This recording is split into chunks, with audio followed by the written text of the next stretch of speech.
que con la inflamación aguda estamos hablando de muchos mecanismos que son parte de la inmunidad innata.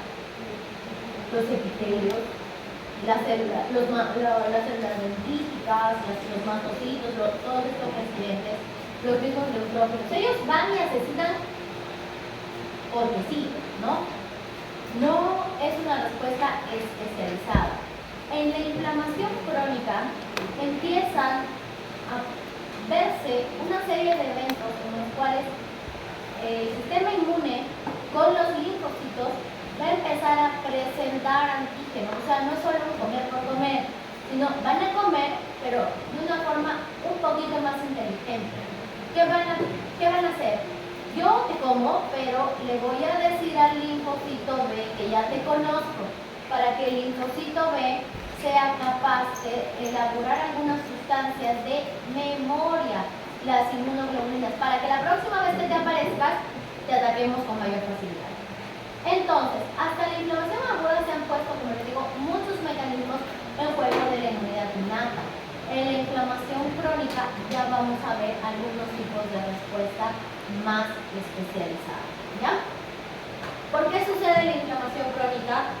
Definitivamente porque persiste el estímulo, porque si todo se hubiera eliminado por la inflamación aguda, ahí termina.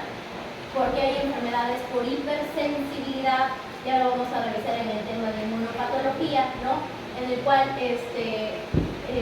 pueden inclusive encontrarse las enfermedades autoinmunitarias aquí, ¿no? El estímulo es persistente. ¿Por qué? Porque el estímulo es uno de los componentes propios, ¿no? ¿Cómo eliminas los núcleos de los neutrófilos? No hay forma. ¿Cómo eliminas algunos componentes de las membranas basales de tu propio cuerpo? No, hay una persistencia del elemento que causa la respuesta inflamatoria y la exposición prolongada ya, ¿no? De la persistencia del estímulo, por ejemplo, las mitobacterias son de muy difícil eliminación, algunos virus también, los hongos, parásitos y producen hipersensibilidad retardada. Las enfermedades por autoinmunidad, la presencia, por ejemplo, de autoanticuerpos en las enfermedades autoinmunes y estas sustancias como la exposición a asbesto, a cristales de colesterol en el tema de la arteriosclerosis, también son parte de la inflamación crónica.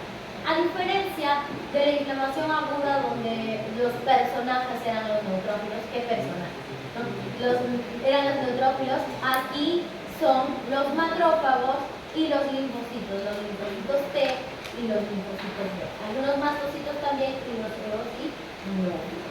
Quiero que recuerden las dos formas que les había mencionado de la existencia de los macrófagos. Unos son los macrófagos que provienen de la médula ósea, de la que se desarrolla una célula madre pluripotencial. Esta termina desarrollando monocitos. Los monocitos circulan junto con los neutrófilos en sangre. Y una vez sucedido este proceso del viaje de los neutrófilos, la salida del espacio extracelular, estos monocitos se vuelven macrófagos en los tejidos, ¿no? Se activan por una de las dos vías, ahora lo vamos a ver, y adquieren algunas capacidades como la fagocitosis, la presentación de antígenos. Pero otros son los macrófagos que vienen desde la vida intrauterina a nivel del saco vitelino. Y estos son los macrófagos que van a ser los macrófagos más viejitos, los que siempre están, los macrófagos residentes que funcionan como centinelas. Recuerden que son los que dan los primeros pitangos, que tienen receptores en su superficie. Son células especializadas y que habitan cada órgano, las células de Kupffer en el hígado, los macrófagos alveolares, las células de microglia en el sistema nervioso central. Entonces los monocitos en circulación se vuelven macrófagos en los tejidos.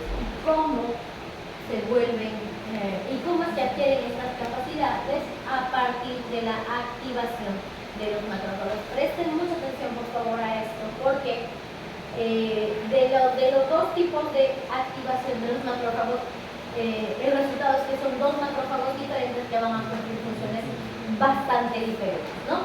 Tenemos la vía clásica y esa es la activación fundamentalmente en procesos inflamatorios que se producen cuando se está atacando a microbios, ¿no? Cuando se ha elaborado mucho factor de necrosis tumoral, mucho interferón y sustancias cristales de colesterol,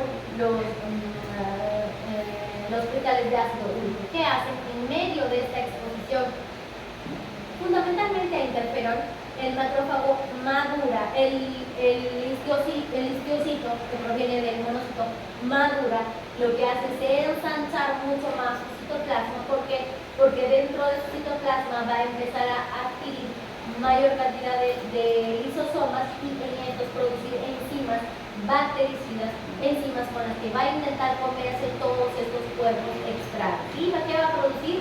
Especies raras de oxígeno, de nitrógeno y lisosomas. Eso es una función microbicida. Pero además hemos dicho que estas células siguen reclutando más inflamación.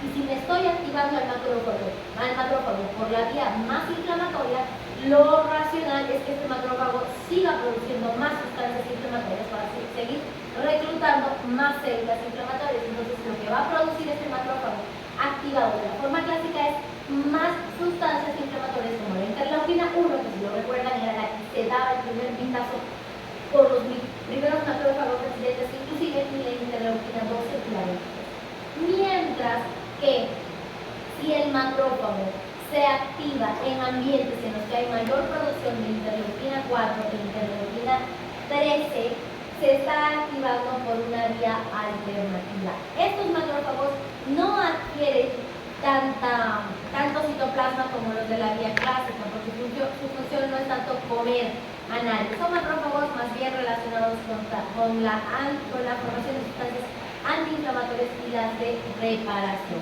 Estos macrófagos no ensanchan tanto su citoplasma, no necesitan llenarse tanto de lisosomas y más bien son los que promueven la secreción de factores de crecimiento, factor de crecimiento transformado beta, porque van a llamar después a los fibroblastos. Y además no van a producir interleuquina 1, interleuquina 12, porque no quieren llamar más procesos inflamatorios, ¿no? Son los que ponen los paños fríos y más bien producen interleuquina 10, y esta interleuquina 10 tiene más bien capacidad antiinflamatoria. Entonces depende de en cuál de las condiciones el macrófago se active, va a ser proinflamatorio, como la vía clásica, porque tiene que asesinar más bacterias, más virus, porque tiene que comerse sustancias extrañas, o si se activa en espacios donde abunde la interleuquina 4, la interleuquina 13, entonces es menos inflamatorio y más bien es reparativo y más bien antiinflamatorio. ¿Se queda claro un poco esto, chicos? Ya. Entonces, ¿qué es, en otras palabras, la activación macrofágica? Es que el macrófago, de haber sido un monocito a pasar a ser un histocito, se capacita, incrementa su tamaño y empieza a producir sustancias fuertes como las interleuquinas, como los factores de crecimiento, y en su caso de la vía clásica empieza a llenar su citoplasma de elementos que le permitan seguir digiriendo bacterias, virus o elementos externos, ¿no?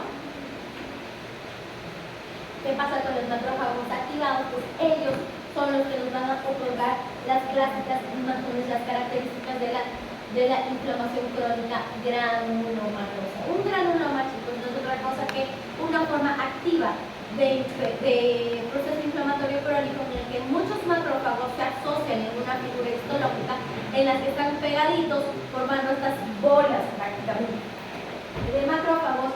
En el centro puede haber necrosis producto de todo lo que están digiriendo, puede haber una corona de células plasmáticas, pueden encontrar algunos neutrófilos por ahí. Otra característica que tienen los macrófagos es que en su intento de eliminar activamente las notas, recuerden que cuando pasamos esta fase, porque estamos hablando de cosas que antes no se han podido eliminar, o sea, estamos tratando ya con seres más difíciles, de más difícil eliminación. Entonces, ¿qué hacen los macrófagos? Inclusive unen sus cuerpos, muchos cuerpos de macrófagos, muchos citoplasmas, y empiezan a formar las células gigantes multinucleadas, que no es otra cosa que varios macrófagos que han creado un citoplasma gigante, y ese citoplasma va a tener muchos más lisosomas, va a poder formar muchas más cosas tóxicas para intentar digerir a aquello que desde la fase aguda no se ha estado pudiendo eliminar.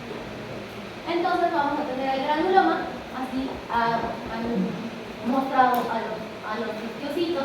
Son células con un núcleo central, el citoplasma es muy eosinofílico, se parecen un poco a las células epiteliales, alrededor siempre va a haber linfocitos porque necesitan